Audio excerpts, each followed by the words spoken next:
5, 4, 3, 2, 1. Thunderbirds are go. I believe Feb 1 is arriving now, my lady. Do hurry, Parker. Your intellectual power is of no use against my skills at interrogation. First raiders over the top, Jeff. They're closing in on Thunderbird 3 silo. The destruction of International Rescue is about to begin.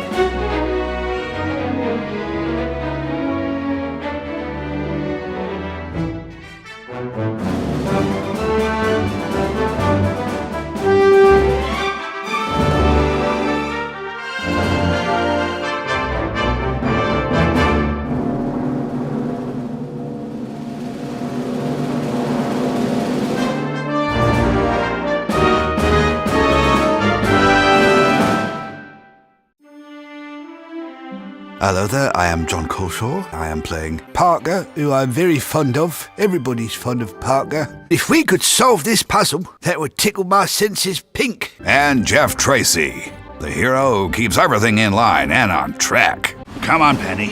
Straight frontal attack. Everything we've got. This was rather like a grand classic radio play. We recorded from beginning to end in order. It felt like almost doing a live 25-minute episode, as if it was being broadcast in real time, which was a lovely way of doing it, a very lovely way of doing it. There's a moment when it just clicks in and you think, yep, there they are, that's the team. And it's so fun to play those. Sounds like a real mission of mercy. Okay, off you go, boys. Oh, hi, I'm Wayne Forrester. I play Virgil Tracy. The speed they're going, they'll make landfall before we can even make it to the launch bay. And, Brains, who's a lot different. His voice is placed in a lot different place up there.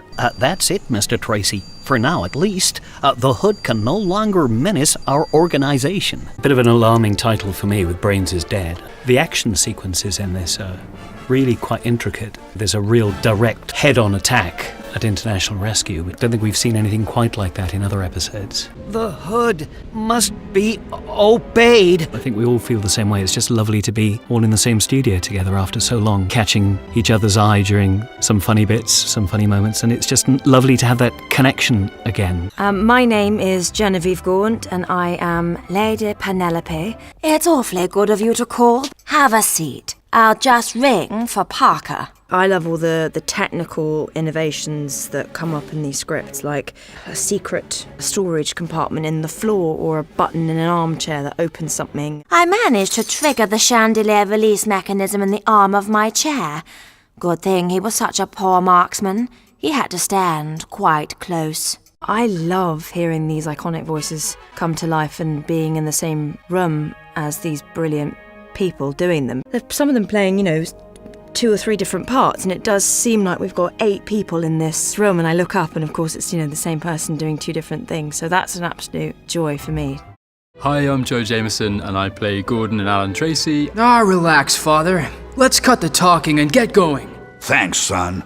And I'm playing Steele. Steele is a kind of hapless, slightly ineffective MI5 agent. James Bond he is not. I have a feeling it's going to be easier than I thought. Ah, well, I understand. My favourite scene to do was probably the scene where I played Steele pretending to be the book salesman. Mainly because it's just a lot of fun being in a scene with Lady Penelope and Parker. Gordon, my instruments show you've got a bomb aboard. I thought we got out of there too easy. And yeah, it feels like doing a radio play with there could almost be an audience listening as you're doing it. So yeah, it's a really, really nice way of working.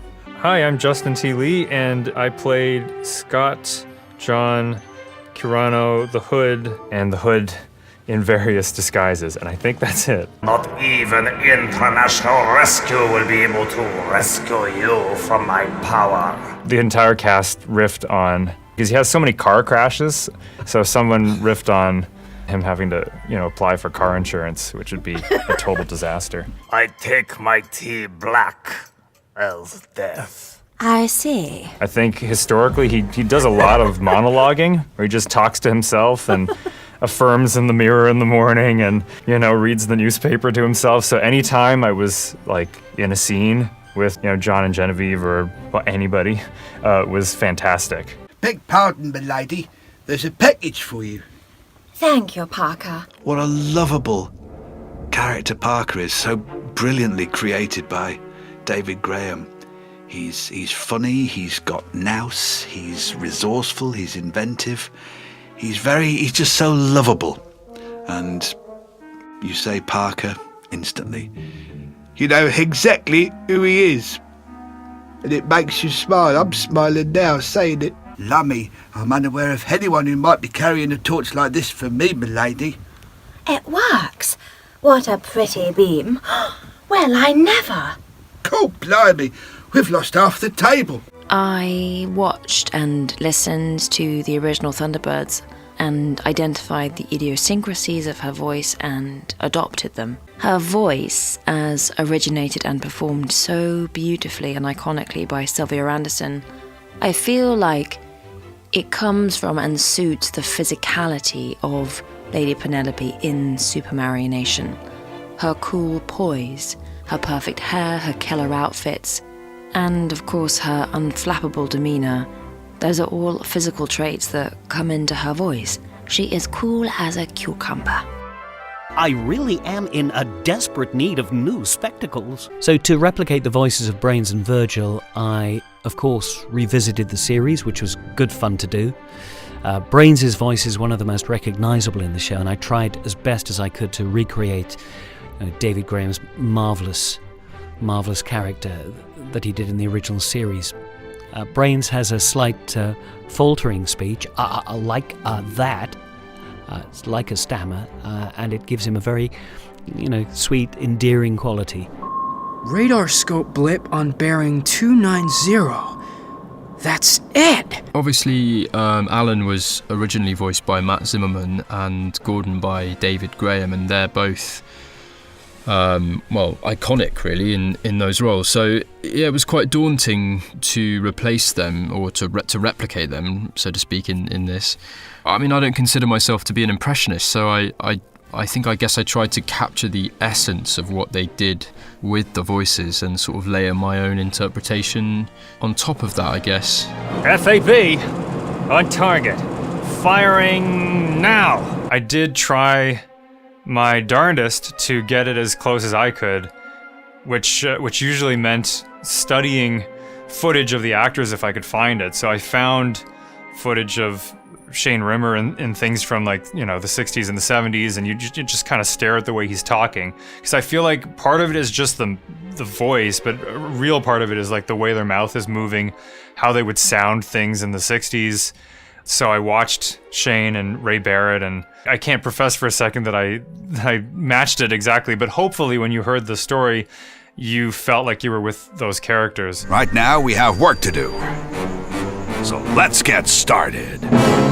I've known about Thunderbirds for as long as I can remember, and so many wonderful Anderson shows. Saturdayness is the thing about Anderson shows. The sense of Saturday, the sense of fun, the sense of great ideas, the sense of excitement. Yeah, I've known them for as long as I can remember. But surely, gentlemen, we're all in this together. I should say the toast should be to international rescue. To international rescue.